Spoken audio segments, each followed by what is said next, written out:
I'm just going to jump right into this one. Interstate 68 is a 112-mile-long interstate that travels through the states of West Virginia and Maryland, connecting the cities of Morgantown, Cumberland, and Hancock together. I-68 begins at an interchange with I-79 just south of Morgantown, where 68 heads east to meet exits with US 119 and State Route 7. Also in Morgantown is an exit for Cheat Road, as well as State Route 43.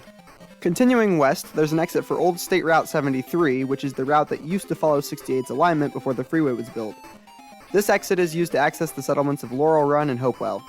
Next is an exit for State Route 26 a few miles down the road, which connects us to the towns of Brewston Mills and Brandonville. Finally, we meet an exit for the village of Hazleton before crossing the state line into Maryland.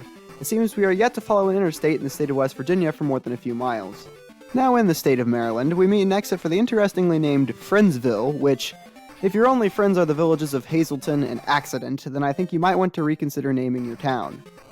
Credit where credit is due, though. This is the first gas station I've seen in a while. Next, we meet a few miles of literal nothingness, with no towns and certainly no exits to speak of. However, this changes when we meet US 219 and our old friend US 40 at a Cloverleaf? Glad that you're planning for a future expansion of this highway, but I don't really see where the traffic would be coming from. Now concurrent with US 219 and US 40, we continue east to meet an exit for State Route 495 and Grantsville. A few miles later, we also lose concurrency with US 219 as it turns north as this weird little expressway stub for a mile or so. 68 and 40 next meet an exit for the distant town of Avleton. Following this is an exit for Route 546, as well as exits for State Routes 736 and 36, both used to access the city of Frostburg. Next are two back-to-back exits for this little triangle of businesses here, which is immediately followed by some smaller exits, as well as an exit for South US 220, all in the biggest city we meet on I-68, the city of Cumberland. In downtown Cumberland, we have a couple of barely interstate standard exits whilst paralleling the North Branch Potomac River, and getting dangerously close to crossing back into West Virginia, though we do remain in Maryland. As we exit Cumberland, we meet exits for Willowbrook Road, Route 144, and North US 220. We continue northeast, still concurrent with US 40, eventually meeting an exit for the town of Yonkers? I'm willing to bet a significant sum of money that the founder of the settlement was under the influence whilst naming it. Anyways, we next meet an exit for the village of trademark infringement, followed by not one, but two exits for the Green Ridge State Forest. Next are exits for Orleans Road, as well as the non-existent settlement of Belgrove. Also included with this complete breakfast is an incomplete exit with the National Pike and a rest stop on Sidling Hill.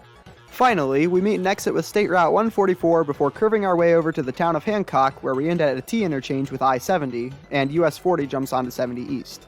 Interstate 68 is far from the longest or most important interstate in the system, but its impact on the areas it serves has been positive, and growth has been seen in western Maryland and northeastern West Virginia. Boy, is that a mouthful. Extensions of 68 have been brought up, dating as far back as the late 1980s. A westward expansion was approved by the federal government a while back, but the project hit a brick wall due to a lack of funds, and as such, an extension is more so back to being up in the air rather than being a priority. The proposed extension involves dragging 68 all the way out to Moundsville, West Virginia. Nothing has been consistently proposed beyond this point, but a common idea involves bringing I-68 all the way north to Wheeling, where it would then terminate at Interstate 470 or I-70 itself. This isn't a bad idea, but I don't really see a point to it from a travel perspective, given that the current route of 70 to 79 to 68 isn't much slower than what's being proposed here. That's all I have in store for I-68. I have seen that a lot of you have been making interstate requests in the comments recently. Unfortunately, I don't have the time to conform to all of these requests, but do know that I will be covering every interstate in the system by the time I'm done with this series, so your request will eventually get covered, even if it takes me a minute to get there. With that being said, here are the interstates I'm covering next, so if you have any exit requests for these videos, you can place them in the comments, and I will be sure to include them whenever I do these videos. The next episode of Interstates will be I-4, though I have a lot of one-off videos planned, so I may not end up getting to 4 until the new year. Whatever video I end up posting next, I look forward to seeing y'all there.